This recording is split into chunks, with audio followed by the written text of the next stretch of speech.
Hi, നമുക്കിന്നൊരു പുതിയൊരു പലഹാരം കണ്ടാലോ? ഇതിൻ്റെ പേരെന്താണെന്നൊന്നും അറിയില്ല. ഞാൻ എൻ്റെ ഐഡിയയിലൊന്ന് ഉണ്ടാക്കി നോക്കിയതാണ്, പക്ഷേ ടേസ്റ്റ് ഉണ്ടായിരുന്നു. ആദ്യം ഒരു ചീനച്ചട്ടി എടുക്കുക, അതിലേക്ക് ഓയിൽ വയ്ക്കുക, ഉള്ളി ചോപ്പ് ചെയ്തതിടുക, പിന്നെ ഇഞ്ചി വെളുത്തുള്ളി പച്ചമുളക് ഒന്ന് ചതച്ചതിടുക, പിന്നെ കരിവേപ്പില വേണ്ട, മല്ലിയിലയും പുതിനയിലയും ഇടുക, നന്നായി വയറ്റാം. പിന്നെ ഉള്ളി കുറച്ച്, ചിക്കന് കുറച്ച് കൂടുതൽ ഇടണമായിരിക്കും നന്നാവാം, അപ്പോൾ നല്ല ടേസ്റ്റ് ഉണ്ടാവും. ചിക്കന് നിങ്ങൾക്ക് ഇത് ചെറുതാക്കി പൊരിച്ചിട്ടും ഉണ്ടാക്കാം കേട്ടോ. ഞാനിത് ചിക്കന് വേവിച്ചിട്ടാണ് ഉണ്ടാക്കിയത്. എല്ലാം നമ്മളെ ഐഡിയയാണ് മെയിനായിട്ട്. നമുക്കൊരു സംഗതി കിട്ടുകയാണെങ്കിൽ നമുക്ക് ഇനി ഐഡിയയിൽ ഉണ്ടാക്കാം. ഓക്കെ, പിന്നെ അതിലേക്ക് മഞ്ഞൾപ്പൊടി ഇടാം. ഈ ഉള്ളി താളിച്ചതിലേക്ക് മഞ്ഞൾപ്പൊടി, പെരിഞ്ജീരകപ്പൊടി, ഗരം മസാല, വേണമെങ്കിൽ ഇത്തിരി മുളക് പൊടിയോ ചിക്കൻ മസാല ഇട്ടിടാം. ചിക്കൻ പൊരിച്ചതിൽ ആക്കുമ്പോൾ ഇത് കുട്ടികൾക്ക് എരിവില്ലാതെ ആക്കാൻ വേണ്ടിയിട്ടാണ് ഇങ്ങനെ ചെയ്തത്. അപ്പം നന്നായി താളിച്ചതിൻ്റെ ശേഷം ക്യാപ്സിക്കം ഇടാം. ചിക്കൻ ഒന്ന് ക്രഷ് ചെയ്തിട്ടാണ് ഇടേണ്ടത്. ക്യാപ്സിക്കം അധികം വഴറ്റണ്ട. പിന്നെ നമുക്കൊരു വൈറ്റ് സോസ് ഉണ്ടാക്കാം. വൈറ്റ് സോസ് വേണമെന്നൊന്നുമില്ല. ഞാൻ പിന്നെ കുറച്ച് ക്രീമി ആക്കിക്കോട്ടെ വിചാരിച്ചിട്ടാണ് വൈറ്റ് സോസ് ഉണ്ടാക്കിയത്. വൈറ്റ് സോസ് എല്ലാവർക്കും ഉണ്ടാക്കാൻ അറിയില്ല. ബട്ടർ ഇടാം, വെളുത്തുള്ളി ചതച്ചതിടാം, പിന്നെ മൈദ ഇടാം.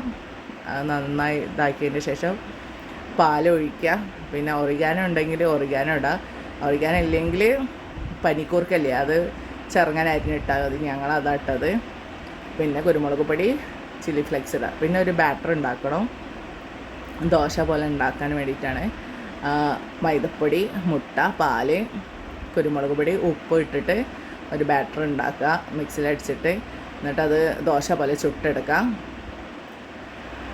എന്നിട്ട് ഒരു ഫ്രൈ പാൻ എടുക്കുക.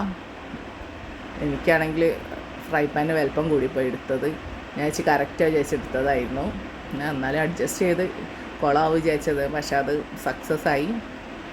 അതിൽ കുറച്ച് ഓയിൽ ഒഴിക്കുക. എന്നിട്ട് ഈ നമ്മൾ ചുട്ടെടുത്ത ദോശ അങ്ങനെ വെച്ച് അതിൻ്റെ മുകളിൽ പണ്ടല്ലേ ഉണ്ടാക്കി വെച്ചാൽ അത് ഇടുക. എന്നിട്ട് അതിൻ്റെ മുകളിൽ വൈറ്റ് സോസ് ഒഴിക്കുക.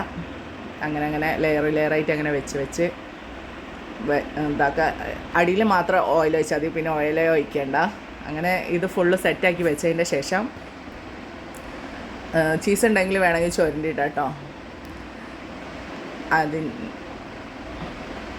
പിന്നെ സെറ്റാക്കി കഴിഞ്ഞാൽ 4 മുട്ട 5 മുട്ട ഇട്ടോ. ഇത് വലിയ ഇതായതിനെ കൊണ്ടാണ് 5 മുട്ട എടുത്തത്. 5 മുട്ട കലക്കി ഒഴിക്കുക. അതിലേക്ക് നേരിയ ഉപ്പും കുരുമുളക് പൊടി ഇട്ടിട്ട് ഒഴിച്ചിട്ട് നന്നായി ഒന്ന് അമർത്തി കൊടുക്കുക.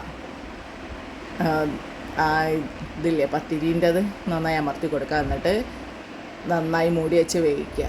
ഒരു 10-15 മിനിറ്റിൻ്റെ ഉള്ളിൽ വെന്തിട്ട് എന്നിട്ട് മറിച്ചിട്ട് വേവിക്കുക. പിന്നെ ആ വെള്ള കളർ വന്നാണെങ്കിൽ വെന്തെന്നാണ്. അപ്പോൾ മറിച്ചിട്ട് വേവിക്കുക. അടിപൊളി ടേസ്റ്റാണ്. എല്ലാവരും ഉണ്ടാക്കി നോക്കുക.